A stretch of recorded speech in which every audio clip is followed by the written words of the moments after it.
Hi, and thanks for downloading this episode of the IVMV podcast. This is our 598th episode, but more importantly, it is the first episode of our 11th season of podcasting on the Cubs. That's right. We started this podcast as we entered the 2009 season. We have covered a full decade of Cubs baseball.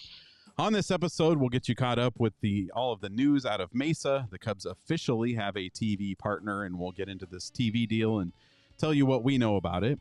We saw some bits and pieces of pitching this week, but we'll focus more on the other stuff like the press conferences that have taken place so far.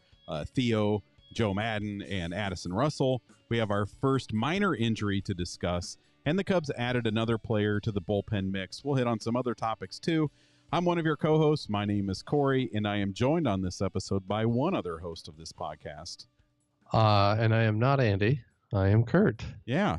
So it's strange. Yeah, it is. And I suppose this is an appropriate time to let people know that we've had to do some downsizing with IVMV here as we head into season 11, and Andy got the cut.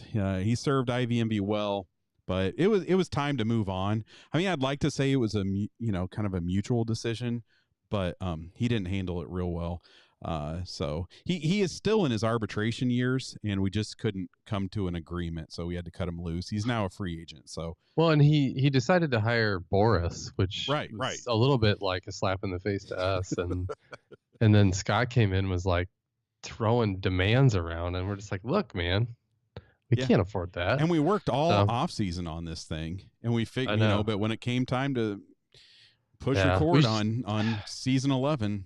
We probably should have got him locked down in season 10, but we thought we wanted him to work through last season with that pressure. And I don't know. I guess we'll move forward. We'll see how it goes. Yeah. Yep. It's probably best for everybody. He'll end up on the Son Ranto show, I'm sure. No, Andy's just off this week. He'll be back next week. This year, we are getting back into live broadcasting. This recording is being broadcast live to Facebook, Twitter, and YouTube. We'll probably go live on these at about 8:30 p.m. Central. You can like our page on Facebook. It's ivmv.com/Facebook. That'll take you there. We are at IVMV on Twitter. And you can get to our new YouTube channel by going to ivmv.com/YouTube. So give us a subscribe on there. And if you're watching live, please share this video on Facebook with other Cubs fans. Share it on your Facebook page and Facebook groups, whatever. Retweet it if you're watching on Twitter. And if you're watching the video on any of these platforms, you can subscribe to our podcast in Apple Podcasts, Spotify, basically anywhere you can listen to podcasts. You can download our free app. It's on iOS and Android. Just search for IVNV. And our website is ivmv.com. That's where you can find our merch. And we have a 20% sale. I'm trying to find it. There we go on the live broadcast. 20% sale going on for another week. You can get an IVMV shirt for just $12 by going to ivmv.com/merch and use the coupon code PITCHERS, all capital letters, PITCHERS. So, I guess, since the sound of gloves are popping on the backfields of Mesa, and our Instagram feeds are full of the beautiful sound of baseballs hitting leather, I guess we'll say that the season has officially started. So we're going to fire up a segment that goes on break during the off season. And Kurt, it is now time for... I messed it up. Hold on. It's your scary stat. We'll see how long that lasts. Yeah. Can you get a longer clip that you can start and play for 3 minutes that we can't stop once it started? Yeah. Well, the first one back, we don't have any real baseball to dig into here too deeply, unless we want to go back to see last season, and we're not going to do that. But we've touched on this a bit. The PECOTA projections are not kind to the Cubs, and you talked about this a bit in your question of the day, and we've also talked about it in previous episodes. But part of the reason that PECOTA doesn't like the Cubs is pitching, and they just don't like the staff very much. And if you look at the projections, there are no Cubs pitchers above 2 WAR. And they're all kind of just sort of floating in the middle. Hendricks and Darvish lead the pack at 1.8 WAR. Lester, the lowest at 0.9. He doesn't even get a full win. And as a staff, and we know that win-loss totals are not a very good indicator of a staff, but 53 and 46 as a staff is not good. So Hamels leads at 12 and 9.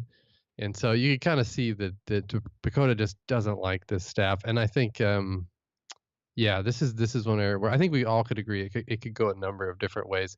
I'm not as low as PECOTA on them, but I also know that, some of these guys are aging, and they could either have spectacular seasons or kind of rough seasons. But I also don't buy the fact that basically 1 through 5, we're looking at like a bunch of number 4s, which is, I think, how PECOTA sees them. So, yeah, I don't buy it, but I think that's a lot of the reason why the Cubs are projecting so low. Yeah, but you mentioned my question of the day. I've been doing that on Facebook and YouTube, and when I asked that question, which pitcher would outperform their expectations, according to PECOTA, I think the number one answer was Kyle Hendricks. I think people have the most confidence in him, and I think I would agree with that too. So, yeah, I think potentially Darvish could have a stronger season than Hendricks, right. But I think right now Hendricks is maybe the more solid answer, or the more, it's a more secure answer. Yeah. So in those questions of the day, I'm going to try to post one each day. So again, like the Facebook page and subscribe on YouTube for those. So let's get into it. The TV deal. We probably first talked about the TV deal on the podcast 4 years ago. It's been a while. We've been eagerly anticipating the added revenue from the TV deal. That's probably what our conversations were based on before. But we now know a lot more about this TV deal. So what do we know, Kurt? We do know a lot more, but none of that knowledge is a huge surprise, I would say.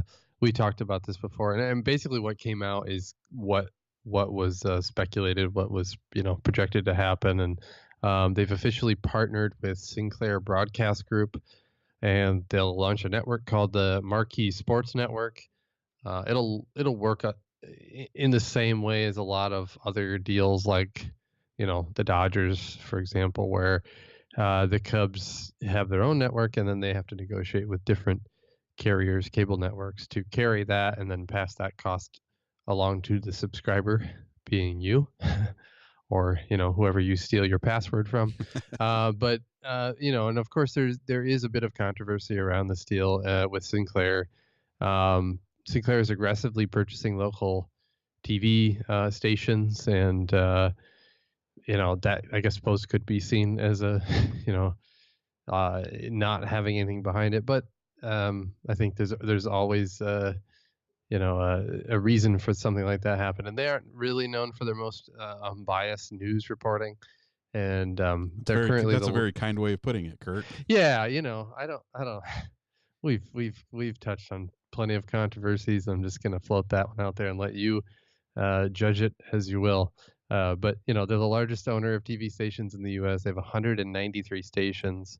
The Cubs have tried to get out in front of that issue and saying that Sinclair will not have any input on content. The Cubs will control that, and that Sinclair is just a distribution partner. And so they basically they're the pipes to deliver the content that the Cubs will be creating and putting out there. So that's where we stand. I mean, I tend to agree with that. Like, I don't see the Marquee Sports Network going into political commentary in the off season. That just seems kind of ridiculous at this point. So, but yeah, I mean, the timing is a little odd, I suppose, with some of the other issues that have come up with the Ricketts family. But again, none of this was really unexpected, and I guess we'll see how it plays out for fans.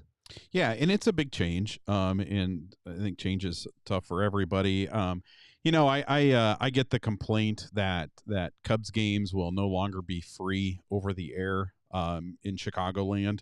But for most Cubs fans, all Cubs fans outside of Chicagoland, the games aren't free now. In fact, there are areas within the Chicago cable region for like, CSN or now NBC Sports Chicago that do not get those WGN broadcasts. And that's a lot of games to not get. I mean, even, locally in the Quad Cities, they air those games on like a side digital station of the ABC affiliate.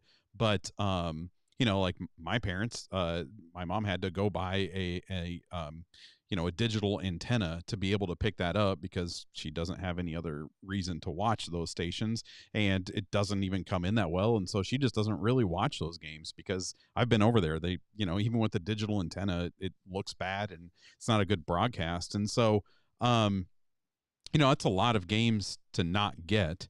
And those are games that they will, these people will be able to now get with the new TV deal. And, I've lived in other places, Southern California, Phoenix, and Angels, Dodgers, and Diamondbacks games were not available over the air. And I don't know how many teams still do have over the air broadcasts, and maybe there are a number, I'm not sure. But in some ways, I think this will be more convenient for those fans that live outside of Chicagoland, but still kind of in the, within the blackout region. And so, because right now it is inconvenient. Those games could be on potentially 4 different stations. And so, you want to flip the Cubs game on and it's like, oh, not here. Oh, it's not there. Oh, where is it? And so I do feel that this TV deal makes things easier for some fans. And I think many of those fans would pay the additional fee for that convenience. I'm just kind of looking at that segment of Cub fandom right now. I mean, I think, you and I are kind of in a different position than that. And it doesn't, I'll just leave it at that. Yeah. Well, I think that the deal makes the most sense given the way things are structured. Mm-hmm. I think the more frustrating thing is the way things are structured don't make sense for fans. And I think right.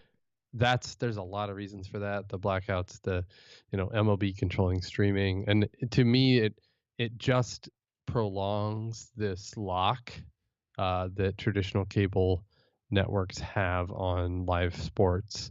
And we're seeing it change in other sports with YouTube and Facebook carrying sports and Hulu and all that. But as far as baseball is concerned, they just seem to be 5 to 6, 7, whatever years behind. And well, you remember in an ideal world, it just like, I will pay you this much money to watch the Cubs, and we aren't there yet. And it feels like in 2019 we should be there, where I'll give you your price just to watch it without strings attached, and we're just not there. And that's the biggest frustration. But that's not the Cubs' fault on this deal. Right. I mean, I was kind of thinking about that as we were starting our 11th year, and we're coming up on our podcast birthday. And I was kind of thinking about how much things have changed since we started, we started the podcast in 2009, but we were blogging before that. And I remember it was impossible to embed any sort of highlight in a blog post because Major League Baseball did not allow those clips on YouTube, and they did not produce them on their own. And so, I mean, that's a sign, and that was the only sport that was like that at the time, I believe. And so, I just feel like all along baseball has been, as you mentioned, 5 to 7 years behind. And I think eventually they will get it figured out. But the sports media consumption landscape is changing so much that, and this kind of goes to, the overall topic, I think, is just the future of the game, and the fact that, like, our kids' generation, they're not flipping on NBC Sports. They're not going to flip on the TV to try to find a sports game. They're going to apps and they're using their phones. And if they can't watch those games, those are future fans and future people who are going to spend a lot of money on baseball, that it's not being nurtured. The love of the game is not being nurtured at the age where that is like the prime time for that type of love to develop. Right. Yeah. And to me, this deal just sort of prolongs that status quo. And, Sinclair is not gonna just go away quietly if MLB were to decide, hey, we're gonna open up streaming for everybody. They're gonna be like, whoa, hold on. Right. Like that's our card. You can't take that away from us. And so every new deal like this that's signed, with this being the latest, it just pushes that date out further, which is sad to me, because like you touched on, like kids. I mean, my oldest is almost 7, and they do not understand. We have an over-the-air antenna, but they don't understand that. It makes no sense to them. Right. Like, why can't you pause it? Why can't I pick a different show? Right. I don't want to watch this show. Why can't it? And so they're so far beyond. It would be like when cable. They just don't even. It would be like when we were kids and somebody had like the old telephone with the crank on the side. That's what baseball broadcasting basically is. It's whatever they call that phone, the crank phone or whatever. Maybe it'll be funny to them. Patch me through. I want to watch the Cubs game. So I would imagine we'll probably have more details on this in the next year or so, but that's what we know right now. And I guess I'm interested in finding out, okay, when does that money, how soon is that money going to be available to use to make the Cubs better and to make free agent moves like they have not made this offseason. So moving on, pretty much everybody's in Mesa now. The position players reported today. I think tomorrow is the first official workout. But I wanted to talk a little about some of these press conferences that we saw this week. And we'll start with Addison Russell's press conference. He met with media for the first time since his suspension, and he had some prepared remarks, and then he took questions from reporters. I guess I would suggest watching the press conference and drawing your own conclusions from his statements. He said pretty much what you would expect. He apologized for the pain that he's caused people. He said that he's not proud of his actions. I don't know if his comments came off as insincere, but they were extremely prepared. Even his answers to media questions, it was strange. There was definitely a formula. Someone would ask a question, and he would say, "Thank you for that question," pause, and then kind of give a robotic answer that included accountability. Right, yeah. And so, I would assume he was prepared with answers just to keep him from going off the cuff. I mean, I understand why he and the Cubs and their PR people would want him to do that.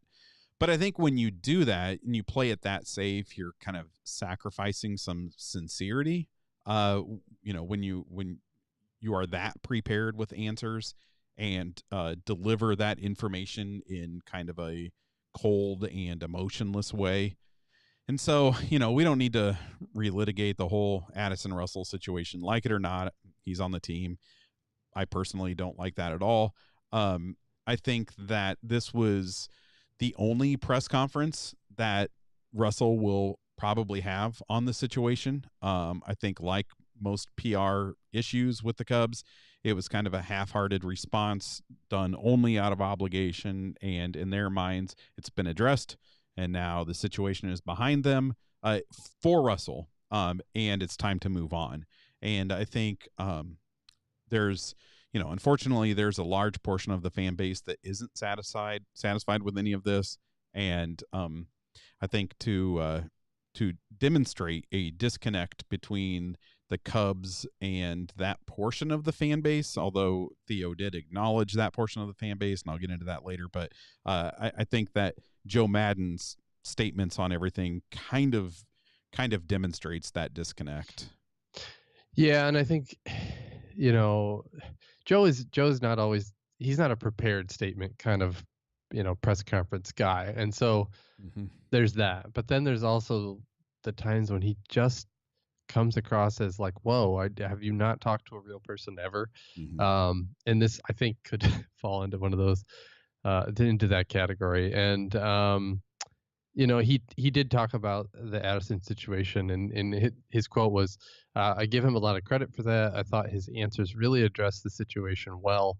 I also believe a moment like that could be a tremendous growth moment for a human being in general. Again, we're talking about a second chance, making his life better. making him a better person. So far, we're okay. But then he says, well, I guess I'm not okay. well, Sorry. okay. I'm not Well, there's concerned about nothing making crazy there. I'm not that concerned about making Addison Russell's life better. But that, I mean, okay, that's I think that is exactly the point. But he goes on to say, when you go through something like that, how would we all like to sit down under those circumstances and have to answer those kinds of questions? Well, I wouldn't, but I also wouldn't do those things. right. So, and then yeah, there was more after that, but I think that's exactly the point. What you just said is that Addison Russell isn't the victim here, and Mhm. I don't need to feel sorry for him. And any, discomfort caused for him having to sit in front of the media and answer questions, I'm sorry, buddy, Right. but that's pretty minimal given what you did. And so again, I don't know. It's hard to rake Joe over the coals because he's just speaking off the cuff. But now that it's happened more than once, and he's sort of seemed insensitive to the situation, and he didn't seem to learn his lesson from the last time when he's like said he didn't really need to read the write up that she had done. So I don't know. I think he could use a little sensitivity training himself. Yeah, and Um, I think you could. I mean, I didn't forgive him for I didn't look past those comments before, but I mean, in hindsight, he probably had enough on his mind. The Cubs were in the middle of scratching and clawing for the division, and I could see him just saying, "Yeah, I haven't read her comments." In which case, don't say anything. If you haven't read Melissa's uh, comments, don't say anything. I think he handled that wrong, definitely, but his statements now show that he really hasn't learned anything from it, and he's had a full off season to become more aware of the details, and it doesn't appear that he's that interested in that. yeah, and as a whole from the team, there just seems to be a blind support of Addison, and I won't even say I understand that. I just think that there's been a real lack of, yeah, what he did was wrong, and so we're just waiting on him to fix that. Like, Mhm. you don't need he doesn't need to be treated like a victim, and I feel like as an organization that's what they continue to do.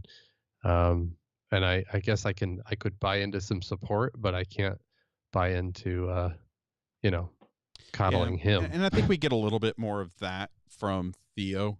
um but yeah, just to kind of like, I don't know, uh, share a few more thoughts on Joe. But I find his comments on Russell pretty frustrating. I don't think he's ever acknowledged Melissa, which I think we've called her Melissa just because Yeah. everything had been read to, and this was like the first time I've heard people use her name, so I think it's pronounced Melissa.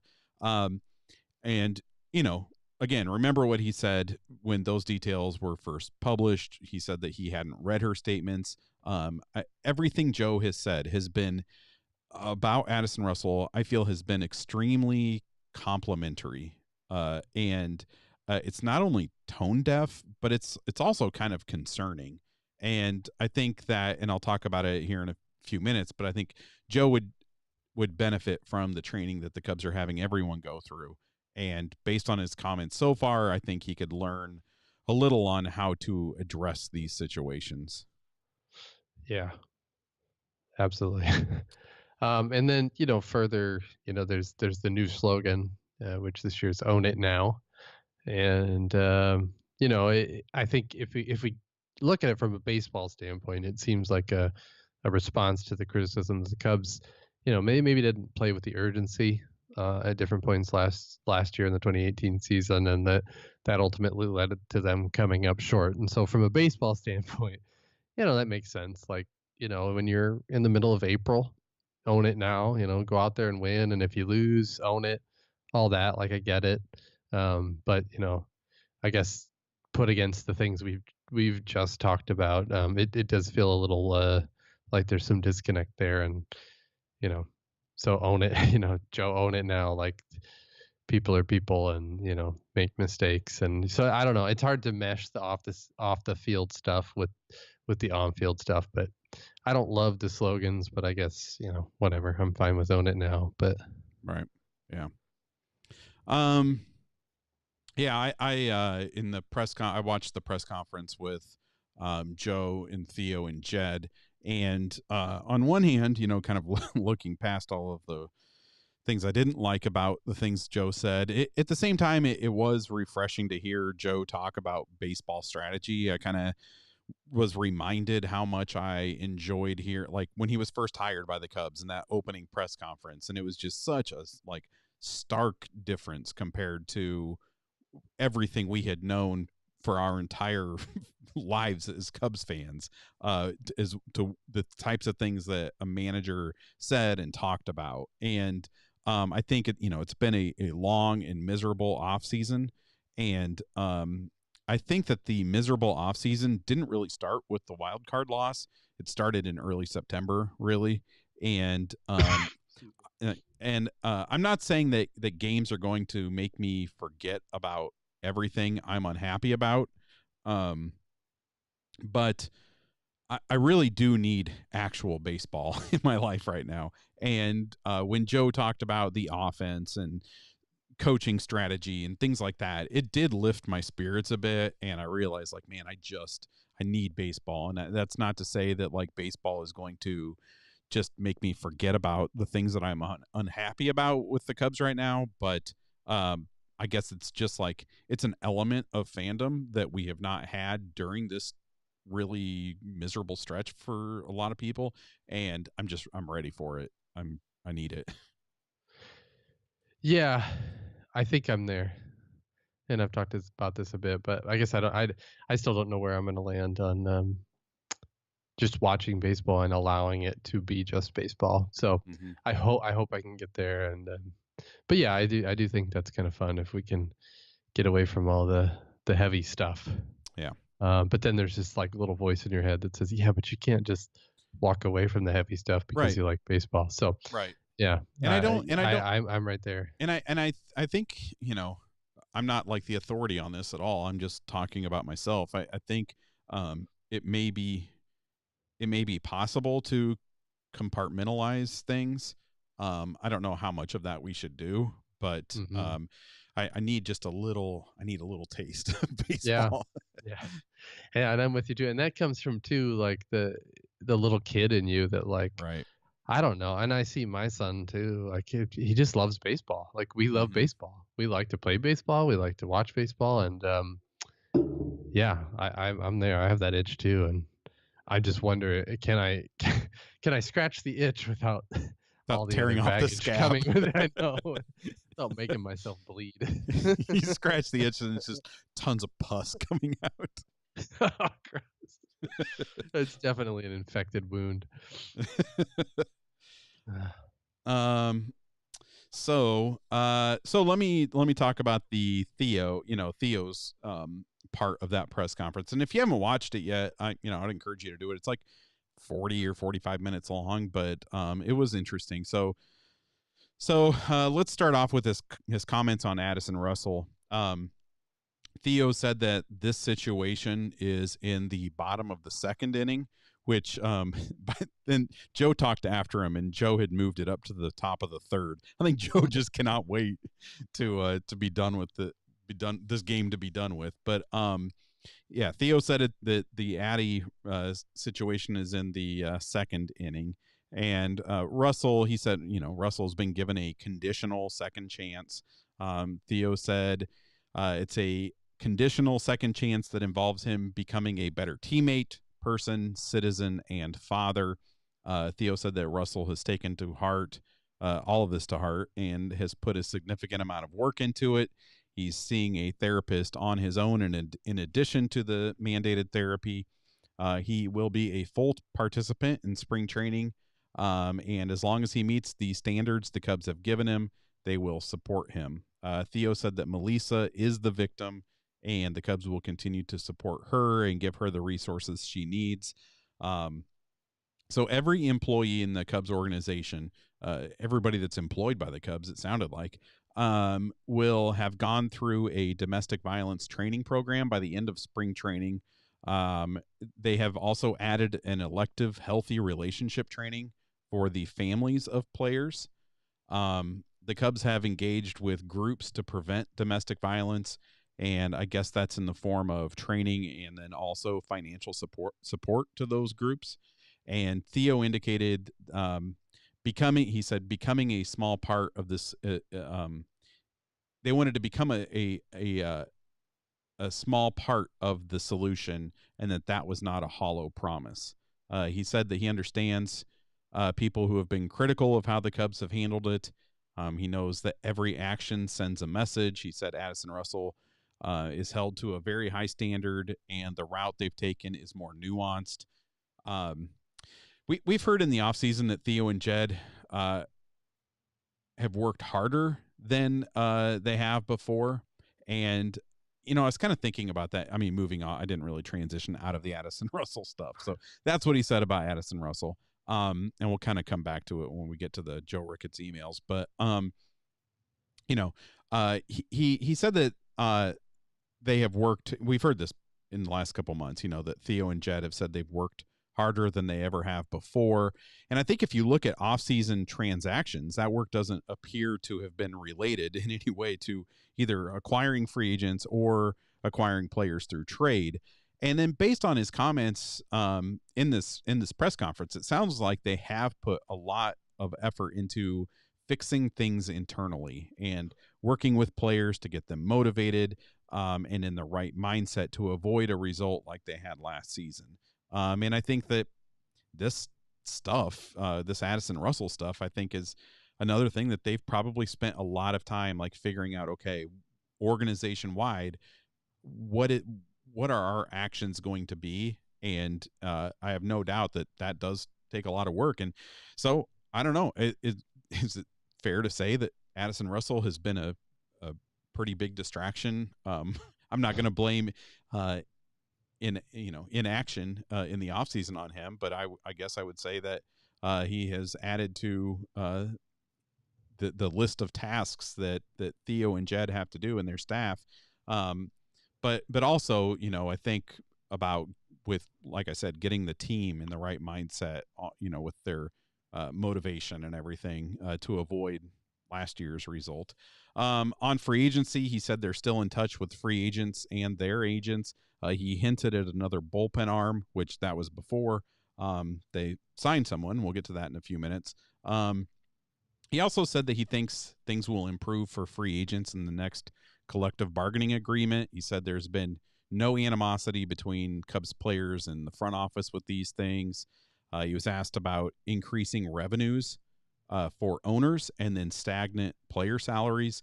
And Theo said that an equilibrium needs to be reached, and the vehicle to do that is the CBA. So I feel like all across baseball, we're just kind of like everyone is like just pointing at the CBA. And, now even with, comments like, from players around baseball, almost hinting at like a potential work stoppage in the middle of this upcoming season. I mean, I don't know if it's going to, I don't know if it can wait until, the next CBA, but. Yeah, it's going to be a battle for sure. Whenever we get there, it's going to be a big one. Yep. So then on the Joe Ricketts emails, he was asked if players had raised concerns about these emails. He said that Tom Ricketts will address that issue with players on the first full day of camp, which I guess would be Monday. Theo said the views expressed in those emails have no place in the organization, in baseball, or in society, which is the exact same line that Tom Ricketts used. He said it's unfair for fans to have to make the connection between their favorite team and those ugly and disgusting views. So agree with that one. He said that means the Cubs have a greater responsibility to make sure all fans feel welcome and embraced.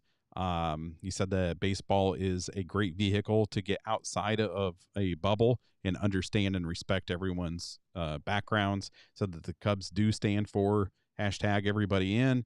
And this is an opportunity for the organization to demonstrate that. I'm looking at what he says here. He said, baseball should be a place to set aside the problems of the world for 3 hours, and now that's tough for some fans to do. which I completely agree with that. And I think that kind of echoes what we just said a few minutes ago.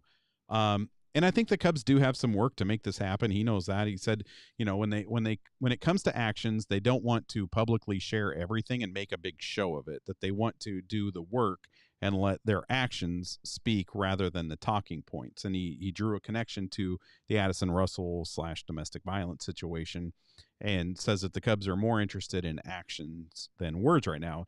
I understand that. I appreciate them knowing that actions are more important than words, but I don't think it means that you can completely ignore words. I think that words can set tones, set the tone for actions. And I'm not looking for Theo Epstein to say those words. I'm looking for Tom Ricketts to say those words. Yeah. And you don't need to share everything that is happening behind the scenes. But I think having an open and honest response can help assure people that things will head in the right direction. Yeah, and there's just been, I don't know. The challenge too is like any one of these situations probably would have got us pretty riled up, but then you just sort of pile them on top of each other. Mm-hmm. Yep. And it does really put a lot of pressure on, show us something. Like you can't just talk about it, and you have to do something. And he's right, it's not fair, but I guess at this point I've moved beyond, it's not fair, because anytime you say that, there's any number of people, the people that are way more affected by any of these situations than I have been. Mm-hmm. And so I don't know. I don't want to say it's not fair. And there's a little bit of pain in losing the innocence of baseball, but I think that's also comes from a bit of ignorance on our part, that thinking baseball is innocent and that it is an escape from our problems for 3 hours. And I just don't believe that that's true. I said this before. I think it's a reflection of the world we live in, not an escape from the world we live in. And so, as one of the marquee organizations in baseball, they have to take the lead, and I hope they do. And so I'm trying to provide some space for them to address these situations and, let their actions speak. But if those actions don't happen, I guess personally I have to hold them accountable for that. And that time hasn't come yet, because I think, like I said, I have to allow them to do that. But I don't know. This is serious for me, and I think a lot of fans. And so hopefully those actions come. Right. It's hard to wait for actions when you don't know if they're really ever going to come. And if I think words can provide comfort that actions are coming. Right. I think you can definitely avoid, your words being stronger than your actions. You can still have your words, just make sure your actions back that up, Yeah. Yeah. Just don't forget what you said. Right. Yeah. And I agree. Like there's just a lot, like Tom Ricketts and the entire ownership, beyond him and his family as well. They need to come forward and they need to do more, because you cannot undraw the line between Joe's money and the purchase of this team. And I get that Tom runs it. Joe doesn't have a part of it, but I don't know. This is just beyond disgusting to me. And I don't know. I'm actually, I withhold myself on the podcast with saying as much as I want to say. So I'll just leave that with you. There's a lot more that I want to say. I'm not going to. I'm in text conversations with you, Kurt, and I can let the listeners know that is 100% accurate. So time to let those actions speak. Yep. Totally agree. So moving on, Jed didn't talk very much. He doesn't really have to. I mean, Joe's going to do his thing, and Theo, I find Theo to be pretty fascinating to listen to as well.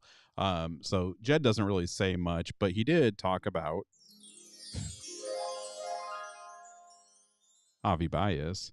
And all he really said was that he talked about how Javi is growing into a clubhouse leader, which is, I don't know, really kind of a cool thing to hear. To think about, that his intensity on the field could carry over into the clubhouse. And, I think that that's something that it's good to hear. It's good to, and it's you never know. We don't have any idea what the clubhouse dynamics are. And so it is, I think that's a good sign. And I think just as every year, as there are more players younger than him, I think he has a lot of intensity to instill into younger players. And I think that if he can encourage, I think we've even seen, players who you would consider to be more veteran than he is, like Rizzo, kind of play things a little bit different. And I think he can just kind of change the mindset of the players around him based on what he does. I look at, the Rizzo It's Magic slide. I think when you kind of get players to think about baseball a little differently, then I think it can rub off on players, other players in the clubhouse. So yeah, and it's weird to think that he's played as many games as he has as a major league player, and that this is the point where guys become leaders. And I guess if anybody does, like the guy who seems to have fun with every single situation on and off the baseball field, I think that's a good sign. Like if he becomes the leader, then yeah, I'm all for that. Like more laughing, more fun, more magic. Yep. So we also got some injury updates. Yeah, so some of these are, you probably already know about, but Darvish seems to be looking healthy. He says he's ready to go. We'll see how that goes, but all indications are that he's healthy and ready to go, and should be a much better version of himself than he was last year. Some new news on the Mike Montgomery front. He experienced some shoulder stiffness. At this point, it doesn't seem to be serious. So I think everyone's trying to push everybody into thinking that this is just sort of off-season stiffness that should right itself, and he should be ready for the season on schedule. So I hope that's the case. Pedro Strop, of course, coming off of last year's late season injuries. He also appears to be healthy and should be ready to start the season as the closer, with Morrow being out. And with Morrow, so he will obviously not be ready for the season opener. He'll miss a few weeks. There are some varying ranges of how much. I've heard, a month. It could be 6 weeks. Who knows? But he is throwing, so he's working his way up to some longer tossing and getting himself back. And then newly acquired. Okay, so I don't even know his first name. Graveman. What is his first name? Ed. Ed. I forgot. Oh God, this is bad. It doesn't matter. We call players by their last names. His first name is Kendall. Kendall. I'll learn. Duck. I'll remember that once he steps on the mound for the first time. Anyway, newly acquired Kendall Graveman was on the 60-day DL, but that's fully expected because he had Tommy John surgery last year, so that frees up that roster spot. That was going to happen. And then Alzolay also, I guess this was a little scarier, but he felt some discomfort, something in his side in a bullpen session. And so, of course, with his age and his promise, the Cubs are going to be, as Jed says, exercising an abundance of caution after he had some injury last year. So yeah, you don't want to mess that up at this point. So my guess is that this probably isn't super serious, but they're gonna make sure it's not before they push him, because there's no reason to push through that with him. That would be a huge mistake. So yeah, there's your injury update. Yeah. So I mentioned earlier that Theo hinted at that they were not done with the bullpen yet. You kind of seemed to focus on the bullpen, and then after that, the Cubs signed Xavier Cedeno. Yeah, I really like this move. Brings you a 32-year-old veteran lefty, and he split last year between the White Sox and the Brewers. The Brewers traded for him in late August, so around the deadline, and he was really good last year. He appeared in 48 games. He allowed just 1 home run and 8 earned runs in 33 1/3 innings. So he didn't allow a lot of damage. and his ERA in 15 games with the Brewers was just 1.13. So, obviously the Brewers made a really nice move to make their already good bullpen better down the stretch. And so I do think that there's probably going to be some regression on his part. He probably won't be quite that good this year or next year, I suppose. Well, it is this year. What am I talking about? But he was effective last year against both lefties and righties, which is good to see. He had just a 212 batting average against with right-handers and a 207 against lefties. His career numbers skew a little more in favor to lefties, which should be expected. But yeah, I think there'll be a little regression over how well he did last year. But I think it's a really great addition to have this kind of a veteran lefty presence, going into the season where you didn't want to have to rely that much on, Dunsing and Rosario and, depending on where Montgomery falls and Kyle Ryan. So yeah, this is a good thing to have. Yeah. Yeah. So with the addition of Cedeno, things do get interesting on the Tyler Chatwood front. At this point, you'd expect that Montgomery may have the edge when looking at the let's call it the sixth starter spot. So that would push Chatwood to the bullpen, and they've added now another arm to that mix, the bullpen mix with Cedeno, and that probably decreases Chatwood's odds even more. So the Cubs can't send Chatwood to the minors. I kind of doubt that he would accept that assignment. So if he is the Tyler Chatwood we saw last year, then the Cubs have to either release him and eat the money, or they will have to give him a roster spot, and you can't really afford to have a roster spot filled by someone who is not contributing. So ideally, the Cubs want Chatwood to fix what went wrong last year. But they don't want to eat his contract, and the nice thing is if Chatwood is effective, then that makes both the rotation and the bullpen stronger. And I definitely feel a lot better about the pitching staff if Chatwood can pitch like the Cubs had hoped for when they signed him.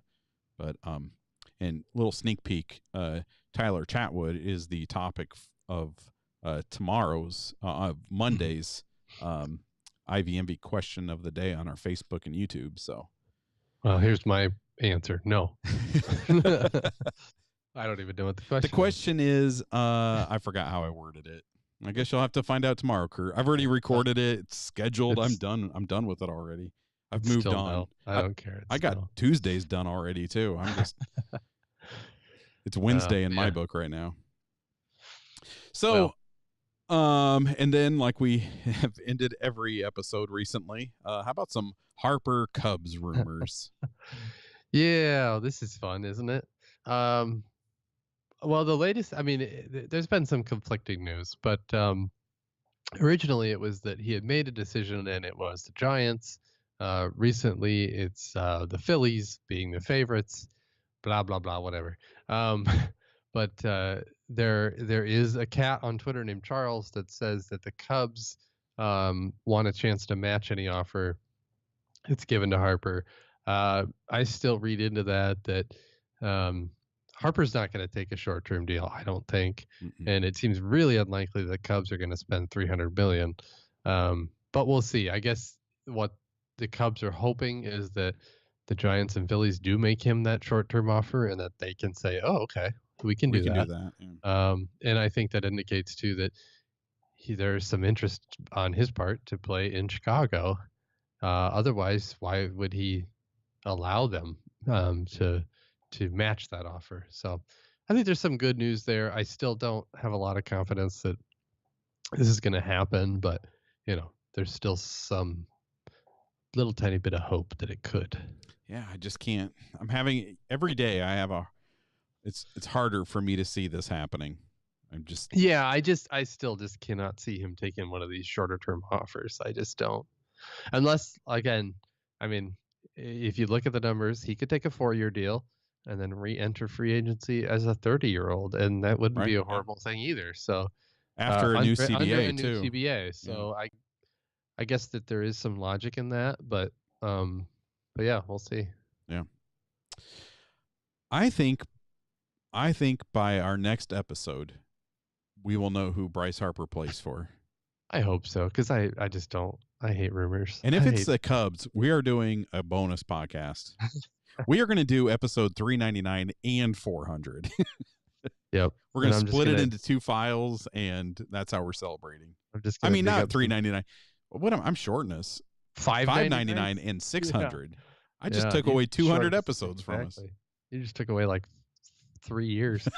I'm going to find some old YouTube video of Bryce and KB playing some Little League or whatever it is they played together. We're just gonna pick that tape apart for 2 hours. Yeah, find all the holes in their swings. Yeah. So this will make you feel good. Guess what? There is baseball this week. The Cubs start their spring training schedule on Saturday. I think that's right. I wrote Saturday, but you said that with the question mark after. I know. I don't know. I thought it was Sunday, but I wrote Saturday, so I'm going to trust myself that it is Saturday. You can look that up while I'm struggling through this. Talk slowly, Corey. So they play the Brewers at Sloan. And then they play on Sunday, according to my notes, they play the Giants in Scottsdale. Both of those games will be broadcast on 670 The Score. You can listen to those on the radio. And those are probably also, I would assume, broadcast on, the MLB audio. And you're going to have to wait a few days for the first televised game. That is coming on Monday, the 25th. So basically a week from now, you will have Cubs baseball on TV. The Cubs have a split squad game against the Dodgers, and that game will be broadcast by the Dodgers. So if you have MLB.TV or Extra Innings or whatever, you will be able to watch that game. Do I have my days right, Kurt? You are correct. Okay. All right. Saturday the 23rd against the Brewers. All right. On the radio. Our next episode will be the episode where we look back at our predictions for the 2018 season and see how we did. Michael from Galesburg will be joining us on that episode. And it will not be broadcast live. While he's here, we're also going to knock out some Cultivating Catuli episodes. Cultivating Catuli is a Cubs history podcast that Kurt and I do with Michael. And you can find that podcast in all of the podcast apps, except I don't think it's in Spotify yet. I'll have to check that. I don't think it is. So let's end this episode with a segment we call Ivy Miscellany, and it is where we share other things we are into, things not the Cubs. So, Kurt, what are you into this week? I've got a weird one for you, and I kind of love it. But the YouTube, rabbit hole took me into a place of watching trials motorcycle competitions. Do you know what these are, Corey? Have you ever heard of this? Is that like flat track stuff? No. Okay. It isn't. It is. It's way cooler. I mean, I actually like flat track, but this is. It has a European flair to it. I mean, most of the competitions take place in Europe. I don't know much about it. So they wear like where they jump on rocks and stuff. Like, there's this tiny little motorcycle that barely has a seat, and they are able. Okay, I'm liking this. You have to watch it to believe it. But the ones that are there's these like indoor competitions where they put these insane obstacles, and I'm talking like, imagine a 7-foot rock and a guy on a motorcycle, and he just like kind of, scoots up next to it, and all of a sudden he's like just goes for it, and then he's on top. Like on a ruckus type thing. No, it's like, I mean, it's like a dirt bike. It's like a skinny dirt bike, is how I would describe it. It's so it's not small. Well, it is. Is it short? So it is like. So it's bigger than a scooter. So it doesn't have like okay. It has a decent wheelbase, but the bike itself is really small and light, and they can balance it really well. So they can just stand there motionless and balance this thing. And so they get points taken off if they touch with their foot, or they have to like support themselves anyway. But they have to go through these obstacles that are just insane. So it's kind of like. So I've been to a lot of vintage scooter rallies, and a lot of rallies do a thing called a gymkhana, where it's kind of an obstacle course that you do on your scooter. And a lot of it is like very tight turns and almost like stopping and balancing. And so Sure. kind of sounds like it's more like a more, with more things happening in the air.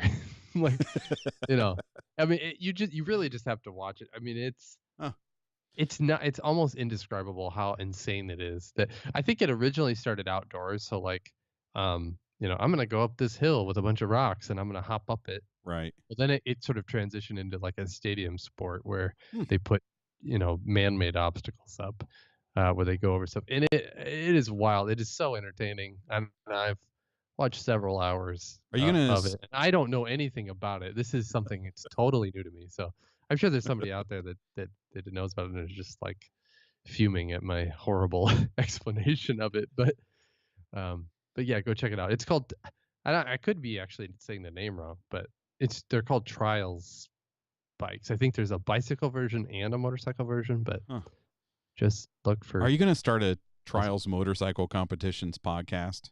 You're going to leave IVMB and holy crap. It's so entertaining. I'm going to check it out. I'm going to watch some tonight.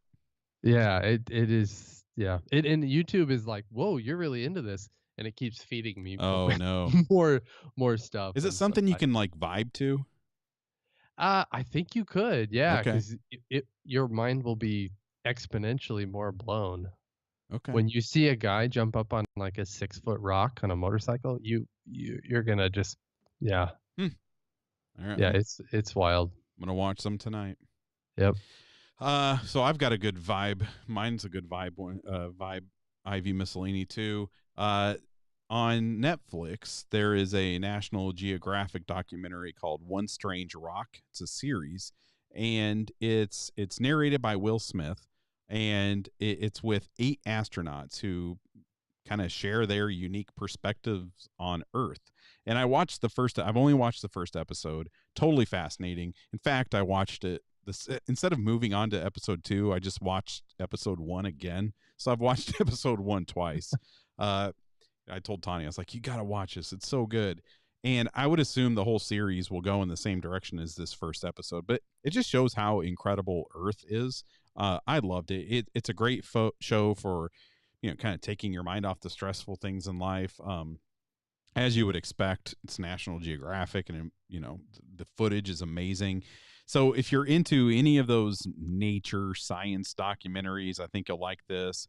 And this is, because it comes from the perspectives of astronauts, a lot of it is like from space, kind of like viewing Earth from space, and then like going down to the details of like, I don't know how to describe it. It's really good. I love space documentaries, and I kind of like, I'm kind of into like Animal Planet, like the animal documentaries. Yeah. Like I kind of like those. I don't like them as much as like the more sciencey space ones. And this is like a really good blend. And so hit me in a good place.